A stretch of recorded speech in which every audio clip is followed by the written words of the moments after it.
What's up, everyone? Welcome back to another review. This time we're taking a look at Taken 3, the third and final installment into the Taken trilogy. Once again, Liam Neeson returns as the lead character, Brian Mills. This time around, Brian Mills is framed for the murder of his ex-wife, Lenny, and now he is on the run. Alright, that's the overall basic plot line for Taken 3. Let's just get this review over with.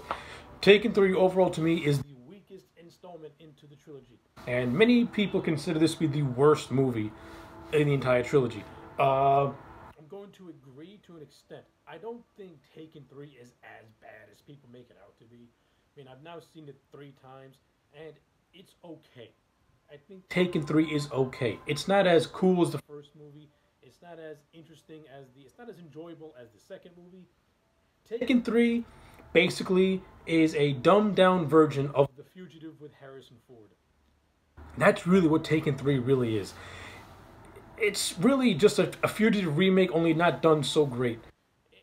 But it's okay. I mean, it has moments where it's actually okay. So let me get what I like out of the way first. Overall, the cast in this movie I thought was enjoyable. Once again, to me, I thought Liam Neeson was fine as Brian Mills, though you can tell though that Liam is getting tired playing the character, and he's trying to put on a good performance, but you can tell that he just doesn't want to do it anymore.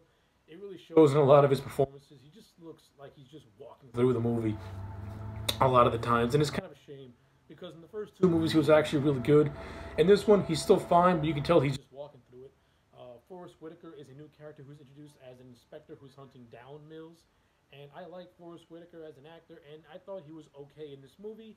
Personally speaking, I would thought this movie would have been much more interesting if it was the inspector and Mills working together to try and unravel the mystery behind Lenore's murder.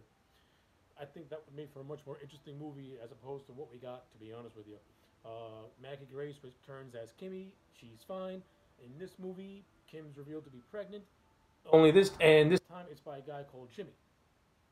And the second movie established she had a boyfriend named Jamie, Luke Gross, and now that character is completely written out of the equation, and this new character is brought in. Why did we have to get a new character, and why couldn't you have just used an established character from your previous movie? It, I mean, it's a little thing it's a little thing to complain about, but continuity.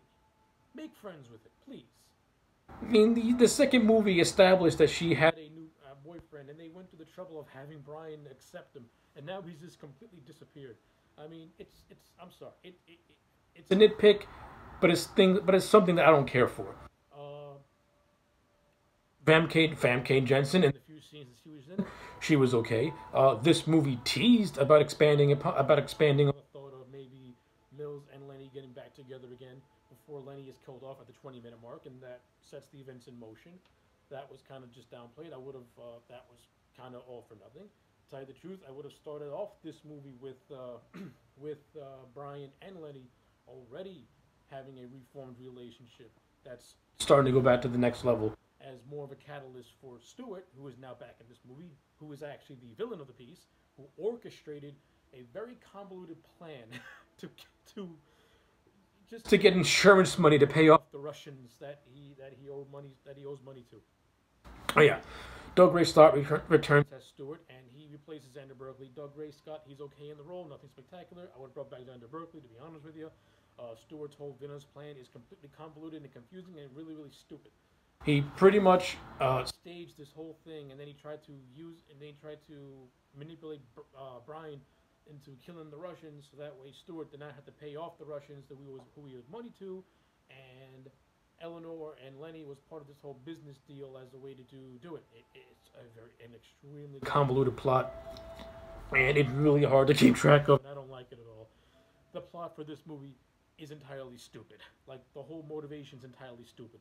The whole movie being a Fugitive remake is just lazy, to be honest with you. I mean, it does have a couple of okay chase scenes here and there. It does have some okay action sequences here and there, though nothing as memorable as the first two movies. That's just my opinion also. I mean, I do like the fact that Mills' three friends, Casey, Bernie, and Sam, they actually get much more to do in this movie, which is pretty cool because they criticized the last two movies for not really utilizing them. So they actually get the four of them actually get to work together and trying to protect Kim and trying to find out what's going on, which when we get to the last half of the movie. So that was actually pretty fun. That was actually pretty cool. The final scene between this character of Mankoff, who this movie builds up as being Russian Spetsnaz, and the man who did the killing on Stewart's behalf. He and Brian get into a brawl at the end inside of a penthouse. It's fine for what it is. It's just a shoot 'em up, nothing spectacular. Um, so yeah, I don't really have a whole lot to say about Taken 3. It's an okay installment into the Taken trilogy. It really is the weakest installment. You can tell that these people are just that Luke Preston and Robert Mark Heyman. They're trying so hard to justify a third chapter into this story, when honestly, Taken never even needed a sequel. I mean, Taken 2, even though I don't think it should have, even though you didn't really need a Taken 2, at least there was some story of the family wanting to get revenge on Brian, so there was some story there. Taken 3, it's a forced story. I mean, at this point, you're just taking Stewart, the character of Stewart, who was a supporting character from the first movie. Now you're just making him the villain and giving him a very convoluted motivation. I mean, he was better off being written out of the whole thing entirely with Taken 2, to be honest with you. Well, it's neither here nor there. Yeah, so those are overall my basic thoughts on Taken 3. At the end of the day, I'm just going to give it a 4 out of 10. I mean, you can watch it once and you're going to forget about it. It does have some entertaining things to it, but the plot sucks. It's a rip-off of The Fugitive, but done really poorly. The performances are standard, though some of them are just sleepwalking.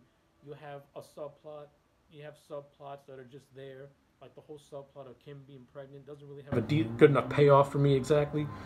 And some of the emotional beats are so downplayed. It's like really just downplayed. So yeah, 4 out of 10 for Taken 3. Let me know your thoughts in the comment section down below. Like this video and subscribe. And I will check you back next time for more.